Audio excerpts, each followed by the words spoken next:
This episode of the Bari Chronicles is proudly brought to you by Bariatric Support Australia. Hi everybody, I'm Tash. And I'm Damo. And we are so excited to bring you this week's episode of The Bari Chronicles. Damo. This week we thought that we would talk about a subject that is very close to both of our hearts. Very. Every year. Christmas. Christmas. I love Christmas. The whole Christmas season. Yes. Very, very great childhood memories. Yeah. But also, it's changed a lot for me over the years. Yes. And not in a bad way, particularly. No. Look, I feel like we probably do need to say here that this week on the Bari Chronicles, we may need a trigger warning for this episode because we fully intend to be ourselves brutally honest about this particular topic. And we know full well that family get-togethers, that this time of year can be such a triggering time of the year for so many people. So if it is a triggering time for you, if you are struggling, if you are feeling alone, or if you need help or emotional support in any way, we're going to pop the links into the description of this podcast for places that you can reach out and get help, because Christmas, holidays, etc. can be an isolating time, and we don't want anybody to be feeling alone. So that is that part done from us. And on an interesting note, Tash. Yeah. Did you know that there is a website called someone.health? And on that, they do bulk build psychological appointments. So I did know that. And for those of our listeners who are in Australia, you will understand what a bulk build appointment is, and that is when you are able to access an appointment at no cost to you. So if you need that kind of psychological support, or if you're looking for that type of thing, then you can go to your GP. You can ask them, so your general practitioner, you can ask them for a mental health plan, and you will get, I believe it's 5 visits that are able to be bulk billed. Yeah, I think it's amazing. Yeah, and just looking on their site, because I actually did 1,950 sessions this week. Yeah, incredible. We are not sponsored by them at all. We just love what they do and what they're doing for the community. So if that's something that you need, reach out to them. Anyway, on to Christmas. And the whole Christmas season. I always think of the Grinch whenever I say that. I love the Grinch. Yes. There was a reason that his heart was 2 sizes too small.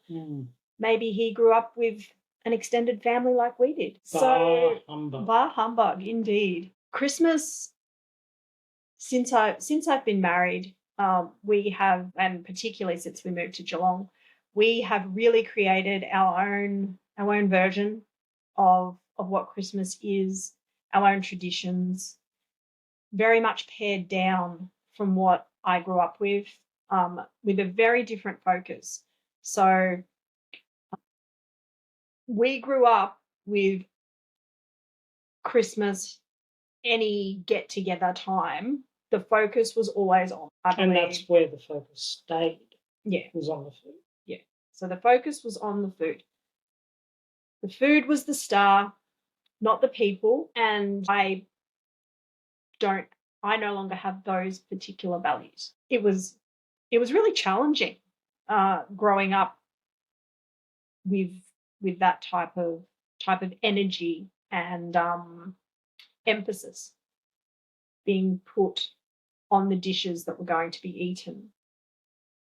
And a lot of really screwed up emotional things went on in the background that we all just put aside because of the food. So isn't it funny how we can put our own well-being to the side to what we would have said was celebrating a day with our loved ones. But when you're not being loved, they're not loved one. 100%.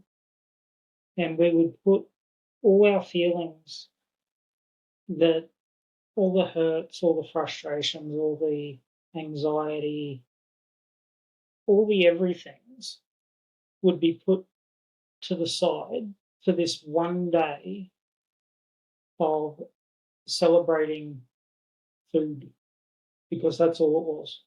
It's a really strange thing when you've stepped away from it for a long period of time, which obviously we did when we moved to Geelong years ago, 13 years ago actually. We very much stepped back and away from that type of celebration. Christmas became a much more peaceful, peace-filled celebration. But what I will say, though, is that in the years prior to my bariatric surgery, unfortunately, I feel that I probably did perpetuate some of those same values and beliefs. And I made what should be a day to celebrate being with those that you love about the food. Because not that there's anything wrong with celebrating food. No. There's nothing wrong with it. If you love cooking till you drop and you want to celebrate that way, you go for that. I think awesome. The reality is that pretty much every culture has food as part of a celebration. Yeah, and that's normal. Great, normal. That's not what we're getting at. No. Here. It's the other things that come along with that celebration. Yeah. It's the putting aside of your own mental health, your own peace, your own well-being. It's treating others like they're less important than food. It's spending all of your time with food and not with people. All of those things. I'm talking about, for me, it was a really dysfunctional relationship that I had, and it showed up in the way that I prepared the food, in the focus of the day. And I know that that I can look back on those years of my life and I have so much regret about the way that I celebrated things and the way that I prioritized things. I'm very thankful that so many of my family members understand that I now know that I was wrong the way that I did things during those years, and they've forgiven me for that. But it takes being responsible, accepting responsibility for the dysfunction that I perpetuated.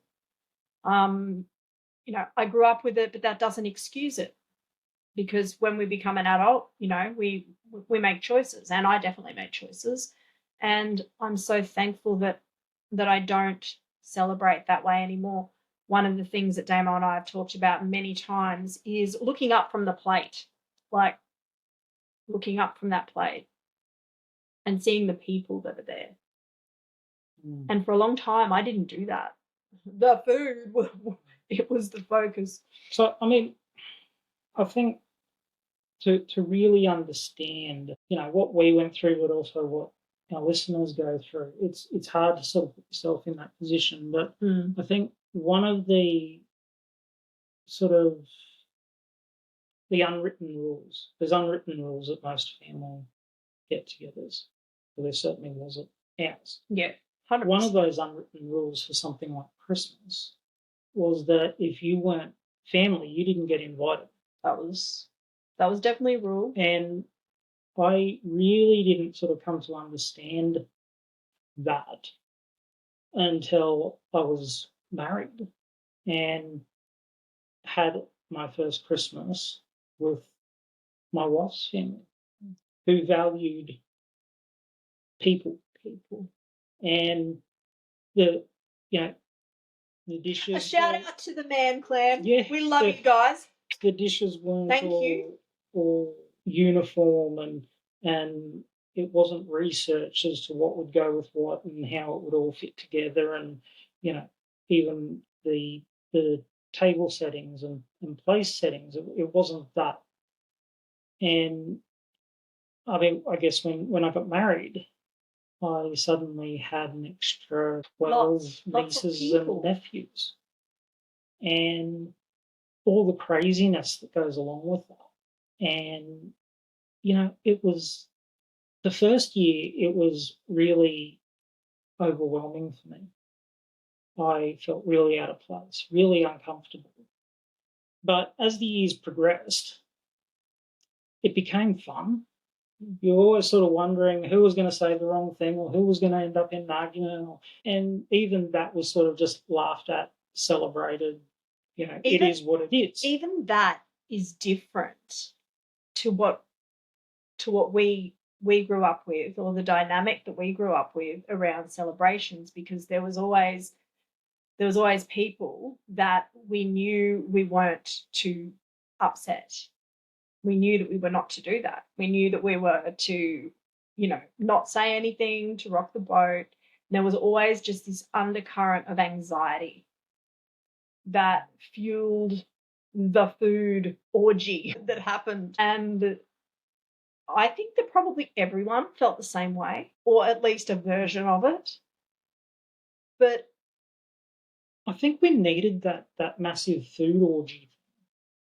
It was like a huge comfort eating after we had all this anxiety leading up to Christmas Day, and who was going to come, who wasn't going to come, who's going to have a tantrum this year, and all this stuff going on, that we needed all that food. Will Dada be there or won't they be there? Will someone have said something or won't they have said something? Will the elderly people in the family end up being heartbroken? Like all of these emotions all the time. And yeah, exactly right, Dame. I reckon that you're right. Like the food orgy had to happen.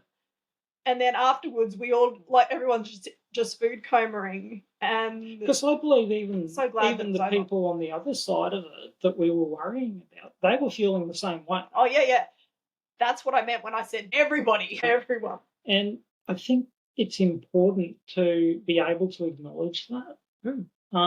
Like I for a long time, I thought the way we did it was the right way, and everything else was wrong. Kim loved and loves our family Christmases, and she's got along with my whole family.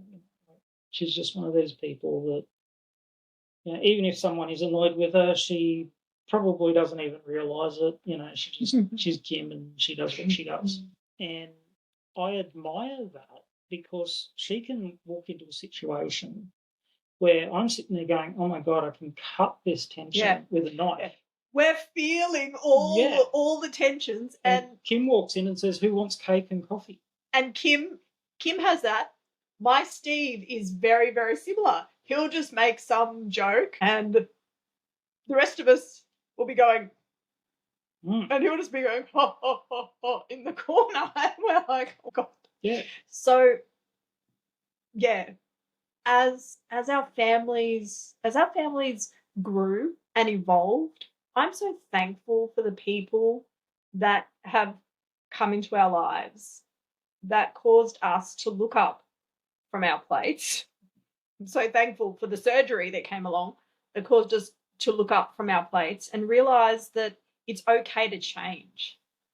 And it's actually really good to challenge the beliefs that we've had and think, you know what, is this still serving me today? Is this still how I want to do Christmas? Like, what happened about the whole Christmas topic when you guys moved to Geelong?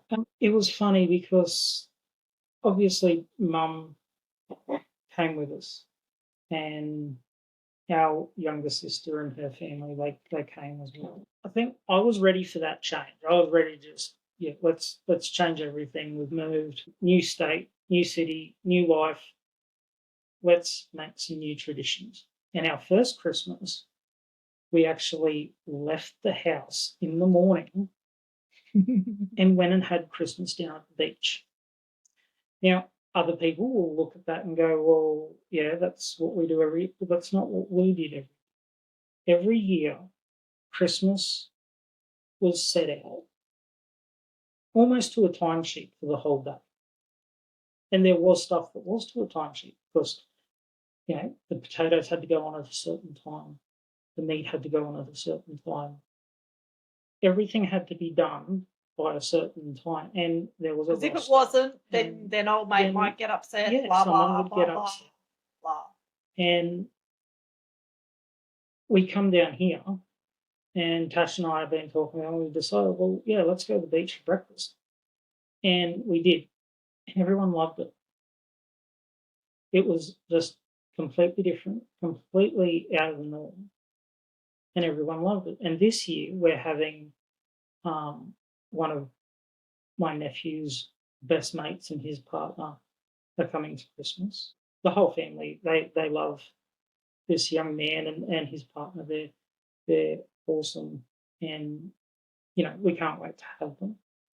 But what we have slowly come to realize is that as we take our eyes off the plate and fix our eyes to those we love, we can actually celebrate. But what we're also not feeling forced to do is to have people at our table that we don't want there.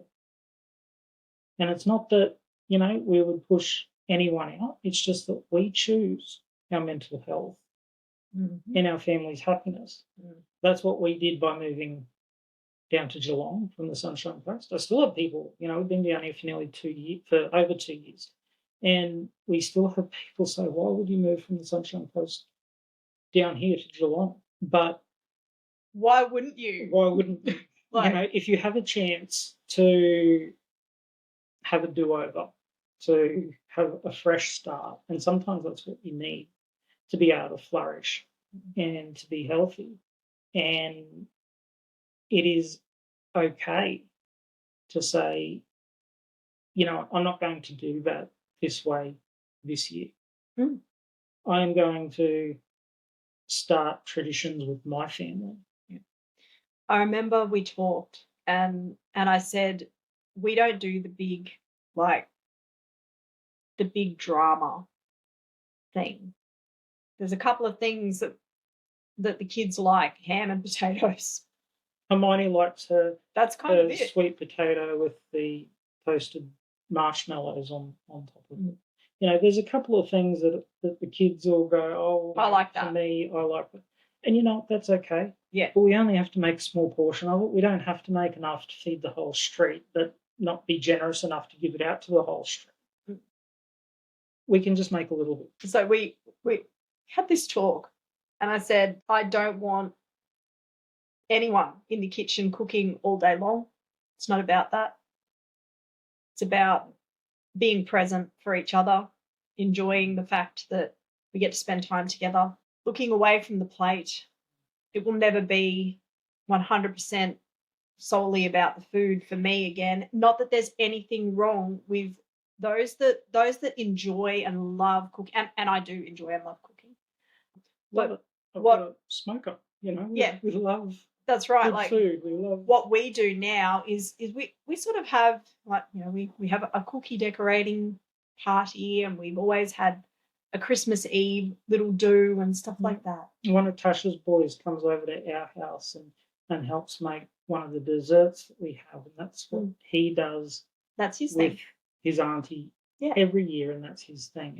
And he's 17 and still loves that. doing that. And that, just that, and seeing all the kids have their little things that they want to do, and like our daughter, she loves doing the iced cookies with Auntie Tash and Uncle Steve, and they make all sorts of. And Uncle Steve does the hot chocolate, and the hot chocolate song comes on from Polar Express, and there is much dancing and merriment. And it's only made once a year. Yeah, it literally is made once a year, and it is the most chocolatey thing that you will ever have. It's dumping in a cup for me, and I still have it, and I still dump. I have a family punch recipe, which my grandfather taught me. And only those who actually spent the time with him to make it actually know how to make it. Yeah. There's a recipe that my There- grandmother would give out to people, even family members. She would give out the recipe to people, but she would never actually say all the what things. was done was actually different to the recipe, so that no one ever made it exactly like Pop did. And I learned that. I learned that by standing with him and doing it, and getting a bit of a biff in the shoulder if I was doing something wrong, or if he thought I was going to do something wrong. Pop. And even now, my adult nephews will ask, "Uncle, are you making the punch this year?" And yes, he did say Munkle. He's known as Munkle to my kids. That's just what they've always Just what they call me. just And what they've that's always called him. good with me. Munkle and Kim. So it's that is. And it's those things that are really special, and it's those things that I encourage people now to put first at their family functions. For a long, long time, we prioritized that feeling, that duty, that sense of like that anxiety that used to come along with Christmas, because we felt that we had to do things a certain way in order to please people. But what I've realized now is that it is okay to kindly decline. It is okay to prioritize mental health, and it is okay to look up from the plate. And it's also okay to enjoy all of the things, all of those meals, the dishes, all of that stuff that is, I don't know, it's sort of like intrinsically woven into the tapestry of all of the memories that those kinds of times can hold. But not if those memories come along with so much anxiety that you can't separate the good from the bad. If that's the position that we find ourselves in, then it's best to just not do it anymore. Yeah, I mean, it's okay to unfuck yourself, to remove yourself. When we get to the end of the day, and if we're going, "Oh my God, thank God that's over," what a horrible day. Why are we doing this? If we get to the end of the day going, "Thank God it's over." If this is going to be your first Christmas as a bariatric person, it will be different. It will be different. It will. Whether if you're very newly post-op, it's going to feel different. It's not ruined or anything like that, but it will feel different. If you're on any of those healing phase type of journey part, it does feel different. But again, it's with purpose. And by next year, things will feel a lot different. But what I guarantee you will notice, if you're surrounded by others, is them and their joy and the things that they're enjoying. And that's when it really changed for me. Was that very first Christmas, and I realized, oh my God, I can actually look up from my plate, and these incredible humans are all here. And for years, my focus was not them. Making that change is powerful. Something you just touched on, like with, we can't eat as much after we've had weight loss surgery and all that sort of stuff. And yes, it is different when, we can't enjoy as much. What I do want to encourage you, though, if you haven't, sort of had a Christmas or a big get together or, feast since surgery, take it slowly. Because if you end up with dumping really badly from, having the sugary or whatever it is that cause it, that will also really wreck your day.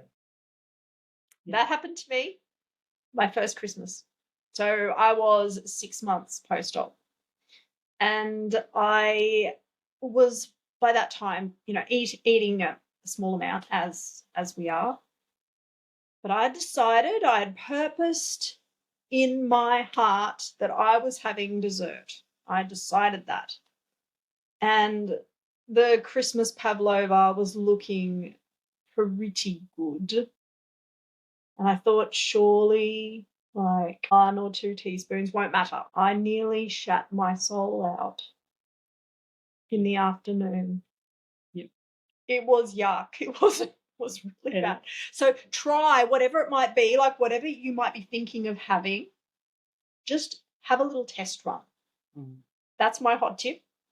Have a little test run. Yeah. A week like before. Let yourself recover. Have at Christmas. Have a go the week before and see how it sits. You know, I mean, you can buy tiny little pavlova buttons or shells. You know, you can buy so much in small amounts now. Just buy a small piece. Even the Cheesecake Shop has single slices now. Yeah. Like, how cool is that? Buy a small piece and try it and see how it goes, because I'll promise you it's far better to find out you're going to dump with something a week before than On the having day. something happen on the day and then you're feeling sick and miserable for the rest of the day. Yeah. That, you know, just don't do it to yourself. Yeah. I totally agree with you, Damo. Don't do that to yourself. It's yuck. It feels horrible. I thought it was going to be worth it. It wasn't. So try it out, whatever it is that you're thinking you might have. Surround yourself with people who will support you. If your family doesn't know about your surgery, or if whoever you're going to be with at Christmas doesn't know about your surgery, it is actually possible to go through that day not let on. Yeah. Providing, you know, it's not a real sit down kind of affair. If it's, you know, quite casual, you can jump up, walk around, Carry a plate of food around with you. food. Just mix it round. Yeah. You know. No one needs to know exactly what you're eating. And if it's one of those sit down type of events, my hot tip for that is offering to help in the kitchen. So you're up, you're helping, you're chatting, you know, making an effort to go and talk to other people. And usually no one notices. And if someone does ask or say something and you don't want to answer, that's okay. Yeah, it is. No one's entitled to our health information unless we choose to share it. Some of us shout it boldly from the rooftops. Some of us, you know, boldly say, yes, I've had weight loss surgery. I was one of those people. I know not everybody wants to do that though, and they don't have to. I have some family members that don't share about it with anybody, and that too is okay. 100%. No one's entitled to know those things. They're not obliged to share anything that's personal about their health with people that they don't want to share it with. I think that's one of the biggest things to remember is that, you know, we can go to these things. How we choose to interact with people is up to us. Yeah, that's right. It really is. You get to decide. You get to define what your limits will be. You get to define what your boundaries are. And you don't need to share anything. One of the other things that I do this a lot because I have celiac, is I'll just make myself something small and take it with me. It's just easy. It's easy that way.